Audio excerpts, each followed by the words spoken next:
Slide पे आप देख रहे हैं कि नेशनल इनकम लिखा हुआ है।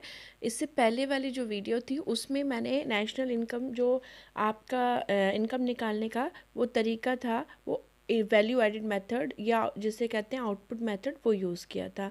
अब जो हम यहाँ पर देखेंगे वो मेथड है इनकम मेथड। ठीक है, नेशनल इनकम जो है 3 मेथड होते हैं, पहले भी डिस्कस किया था। Value added method, income method और एक्सपेंडिचर मेथड।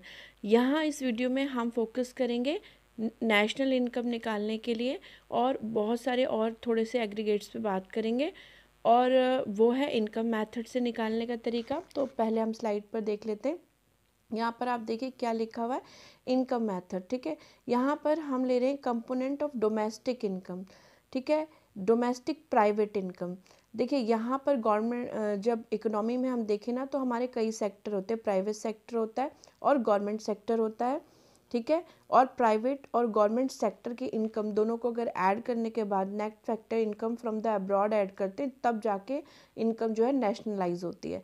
तो पहले हम फोकस करेंगे प्राइवेट इनकम पे। ठीक है, प्राइवेट सेक्टर की इनकम में हम क्या क्या लेते हैं वो देख लेते हैं, क्योंकि हम स्टेप बाय स्टेप जाएंगे तो हमको ज़्यादा समझ में आएगा और एक एक आइटम को हम फोकस कर सकेंगे कि जो उसमें इंक्लूड होता है और क्यों इंक्लूड होता है। सॉरी। यहाँ पर अब देखिए, यहाँ पर first of all private sector income के 3 पार्ट्स यहाँ पर आपको दिख रहे हैं। फर्स्ट में है आपका कंपनसेशन ऑफ एम्प्लॉय। ठीक है, एम्प्लॉय कितने जो भी, चाहे वो फिजिकल वर्क कर रहे हैं, चाहे वो मैनुअल वर्क कर रहे हैं, वो किसी फर्म में कर रहे हैं, कोई भी प्रोडक्शन हाउसेस में कर रहे हैं, कोई भी एम्प्लॉय है जो, तो उसको जो कंपनसेशन, अब कंपनसेशन का मतलब यहाँ पर वेजेस से है, जो भी सैलरी और वेजेस उसको मिलते हैं। ठीक है, सेकंड जो आइटम है वो है आपका ऑपरेटिंग सरप्लस। ऑपरेटिंग सरप्लस ये फर्म हाउस का है। देखिए अब जब भी इनकम होती है किसी भी फर्म को तो वो अपने एम्प्लॉयज़ को तो सैलरी देता ही है, खुद भी तो कमाता है, वरना वो क्यों आएगा प्रोडक्शन करने के लिए। तो उसका जो भी फर्म का इनकम है, ठीक है, ओवरऑल उसको हम ऑपरेटिंग सरप्लस कहते हैं। एक तरह से आप समझ लीजिए कि जिसका भी फर्म है ये या जिसकी भी कंपनी है उसका जो भी शेयर है वो ऑपरेटिंग सरप्लस है, because he is operating the firm, he is operating the business. तो उसके इनकम को हम ऑपरेटिंग सरप्लस कहते हैं।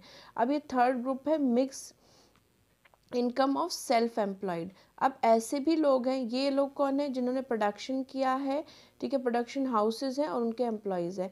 ये कौन है, ये ऐसे भी लोग हैं जो कोई फर्म वगैरह नहीं चला रहे, लेकिन वो अपनी सेल्फ एफिशिएंसी से या प्रोफेशनल होने की वजह से कुछ अपना ही काम करते हैं अर्थव्यवस्था में।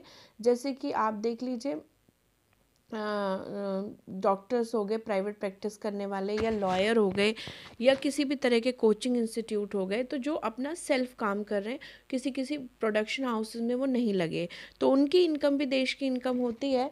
ठीक है, तो ये भी प्राइवेट सेक्टर इनकम में इंक्लूड होगी, ये तीनों आइटम। ठीक है, आई होप ये तीनों चीज़ें आपको समझ में आ गई होंगी।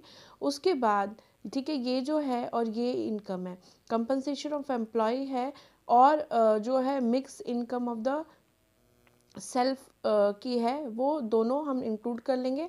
आगे चलेंगे ऑपरेटिंग सरप्लस, क्योंकि ये एक बड़ा कंटेंट है जिस पे आगे बात करते हैं। यहाँ पर ऑपरेटिंग सरप्लस में आप देखिए 2 तरह पार्ट में बढ़ता है ऑपरेटिंग सरप्लस। एक तो इनकम फ्रॉम प्रॉपर्टी और इनकम फ्रॉम द एंटरप्रेन्योरशिप। ठीक है, ऑपरेटिंग सरप्लस में अब देखिए जो बिज़नेस है, जो भी प्रोडक्शन है, वो सिर्फ एम्प्लॉय के बेसिस पे तो हो नहीं गया, वहाँ पर कुछ कैपिटल लगी, बिल्डिंग लगी, यानी इंफ्रास्ट्रक्चर लगा, तो उस इंफ्रास्ट्रक्चर की भी इनकम बनती है। जो भी कैपिटल लगी, किसी से भी बोरो किया मनी, तो उस पर इंटरेस्ट देना पड़ता है। ठीक है, बिल्डिंग वगैरह का रेंट देना पड़ता है। तो ये जो प्रॉपर्टीज़ हैं और ये जो कैपिटल इन्वेस्टमेंट जिसने भी किया है उसको भी तो इनकम मिलनी चाहिए, तो उसका शेयर उसको दे दिया जाएगा और ये भी प्राइवेट सेक्टर की इनकम ही होती है। ठीक है, उसके बाद इनकम फ्रॉम एंटरप्रेन्योरशिप, यानी कि जिसने ये सारी चीज़ें ऑपरेट करी हैं उसकी इनकम भी होती है, लेकिन उसकी इनकम के भी 3 पार्ट बनते हैं। वो होती है कॉरपोरेट टैक्स, ठीक है, वो गवर्नमेंट को देता है प्रोडक्शन के लिए। ठीक है, तो कॉरपोरेट टैक्स हो गया उसकी।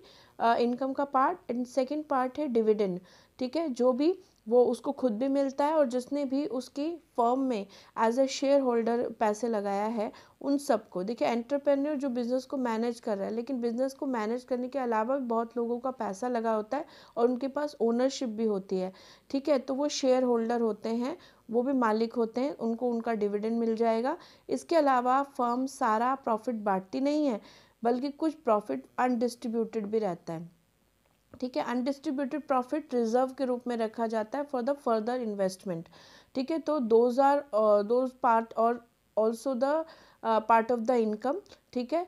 तो यहाँ पर हमारे कितने पॉइंट्स हो गए, देखिए मैंने नंबर्स डाले हैं यहाँ पर, आप नंबर से कैलकुलेट कर सकते हैं। चार्ट मैंने इसलिए बनाया आपको समझ में आए कौन सा किसका पार्ट है।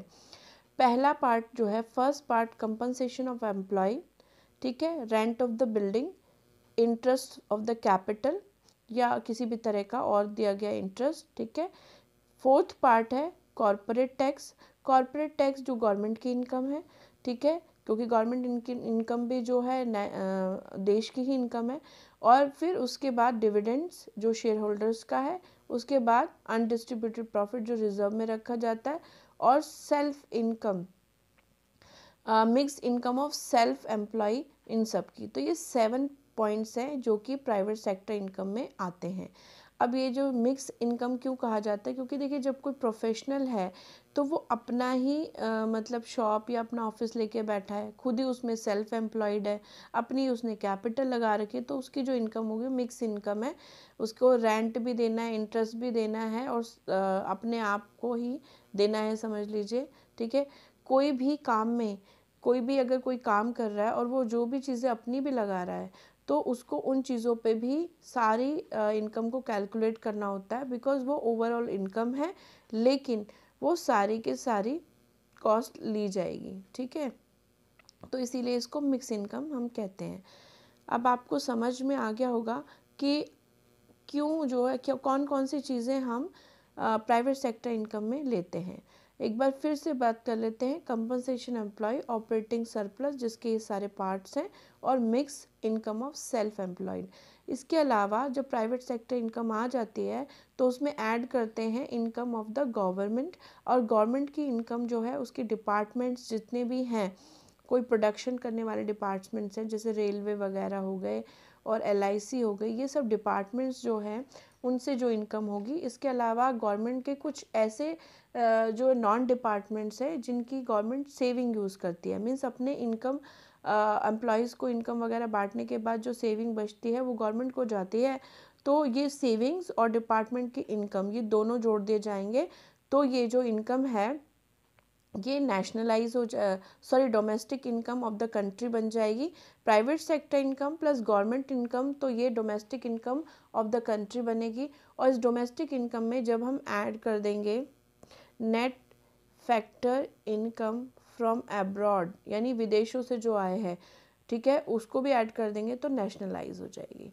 तो आई होप आपको बहुत क्लियर समझ में आएगा इनकम मेथड में हम कौन कौन से पॉइंट्स लेते हैं और हम क्यों लेते हैं। चलिए तो फिर मूव करते हैं नेक्स्ट स्लाइड पर। अब इस स्लाइड पे हम बात करेंगे नेशनल इनकम, ठीक है। नेशनल इनकम में एक बार हम बल्कि ये नेशनल इनकम की कैलकुलेशन में है, जिसमें कि नेट फैक्टर इनकम अभी मैंने लिया नहीं है, तो आप ये समझ लीजिए इनकम है कंट्री की डोमेस्टिक लेवल पे, और जब इसमें नेट फैक्टर इनकम ऐड कर देंगे तो वो नेशनल लेवल पे हो जाती है। एक एक पॉइंट्स पे बात कर लेते हैं। ये प्रीवियस स्लाइड के भी टॉपिक्स यहाँ पर मैंने पूरे ले लिए हैं, सारा ओवरऑल जो वहाँ डिस्कस किया था। Compensation of the employ, rent, interest and corporate tax, rent, interest, corporate tax, dividend, undistributed profit, mix income of the self help group, और income from the property and entrepreneurship to the government administrative department. Government जहाँ पर administrator के रूप में काम करती है, वहाँ की एंटरप्रेन्योरशिप से जो भी इनकम हो रही है ओवरऑल उस प्रोडक्शन हाउसेस को, ठीक है, जो गवर्नमेंट को मिल रही, क्योंकि कंपनसेशन अप्लाई जो उन्होंने दिया होगा वो तो हमने पहले इंक्लूड कर लिया, चाहे वो प्राइवेट सेक्टर का है चाहे गवर्नमेंट सेक्टर का है। तो ये इनकम प्योरली जो गवर्नमेंट को हो रही है, ठीक है, उसको हम इसमें इंक्लूड करेंगे। उसके बाद गवर्नमेंट के कुछ ऐसे इंस्टीट्यूशन भी हैं जो नॉन डिपार्टमेंट है, जो उनके डिपार्टमेंट नहीं है लेकिन उनकी सेविंग जो है गवर्नमेंट को मिलती है। तो ये सारी की सारी इनकम जो है वो भी इंक्लूड होगी जब हम डोमेस्टिक इनकम कैलकुलेट करेंगे। तो ये सारे पॉइंट जो है private income plus government income totally बनेंगे domestic income, and when we add net factor income from abroad in it then it become the nationalize income. ठीक है, बस आप ये चीज़ दिमाग में रख लीजिए कि जब भी आप डोमेस्टिक इनकम लेंगे तो प्राइवेट सेक्टर और गवर्नमेंट सेक्टर दोनों इंक्लूड करेंगे, और जब इसमें net factor income from abroad add कर देंगे तो ये नेशनलाइज हो जाएगी। ठीक है, मोटी मोटी बात ये चीज़ है। चलिए तो फिर मूव करते हैं नेक्स्ट स्लाइड पर और सीखते हैं थोड़ा सा। यहाँ स्लाइड पर बात करेंगे प्रिकॉशंस की। देखिए कुछ प्रिकॉशंस तो हमें ध्यान ही रखने पड़ते हैं जब कोई भी हम काम करते हैं, तो हमें क्या क्या चीज़ें करनी है, इसके अलावा क्या क्या चीज़ें पे हमें बहुत ध्यान देना है वो भी ध्यान रखना पड़ता है। तो जब हम नेट जो प्राइवेट सेक्टर इनकम या गवर्नमेंट सेक्टर इनकम को हम ले रहे हैं, तो यहाँ पर कुछ पॉइंट्स पे हमें ध्यान रखना पड़ता है, क्या पॉइंट्स हमें लेने हैं और क्या नहीं है।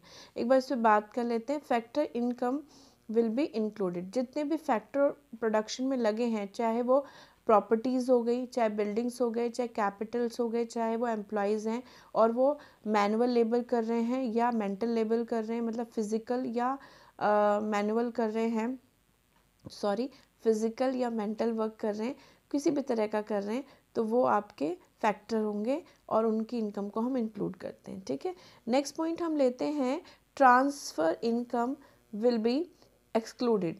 ठीक है, ट्रांसफ़र जो सिर्फ ट्रांसफ़र हुई है, जनरेट नहीं हुई है। एक होता है कि हम प्रोडक्शन करते हैं और इनकम जनरेट होती है, उसको हम जनरेटेड इनकम बोलते हैं, और उसको हम इनकम जब कैलकुलेट करते हैं देश की तो हम उसको इंक्लूड करते हैं। और एक होती है ट्रांसफ़र इनकम जिसके लिए कोई एफर्ट्स नहीं डाला गया, ठीक है, बस वो ट्रांसफ़र हुई है एक जगह से दूसरी जगह।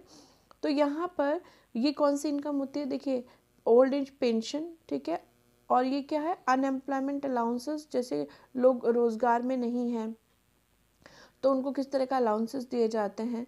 इसके अलावा ओल्ड एज पेंशन्स जो है अपने एम्प्लॉय जो कभी एम्प्लॉय रहे हैं गवर्नमेंट उनको पेंशन देती है, कोई भी प्रोडक्शन हाउस अगर अपने एम्प्लॉयज़ को पेंशन देता है।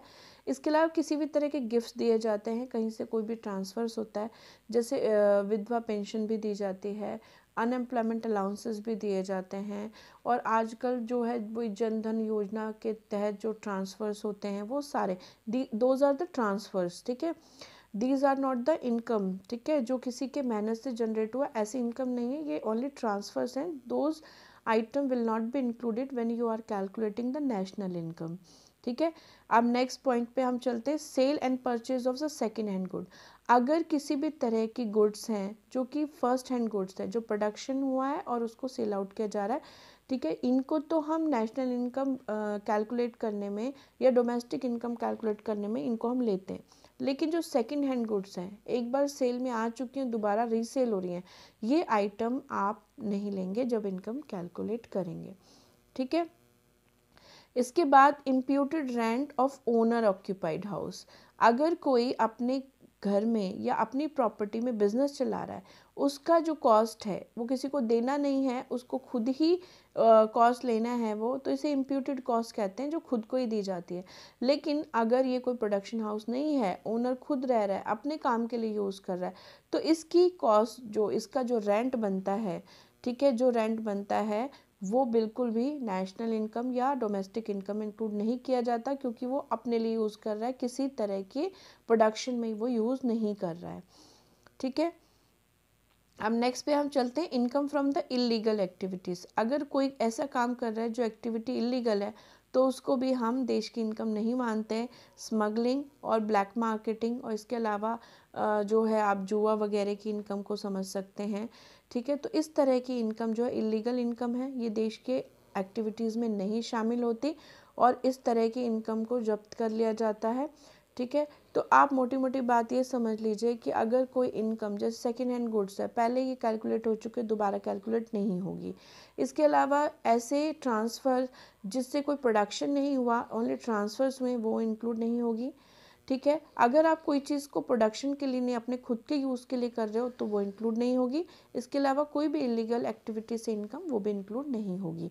तो हमें ये भी पता होना चाहिए क्या क्या तो हमें इंक्लूड होना है, वो हमने पहले स्लाइड पे डिस्कस कर लिया। अब क्या क्या इंक्लूड नहीं होना, अगर आपको क्वेश्चन में ये आइटम दे दिए तो आपको ये नहीं कि इनसे इनकम हो रही है बाबा इसको भी कैलकुलेट कर लो, तो ये बिल्कुल भी नहीं करना है।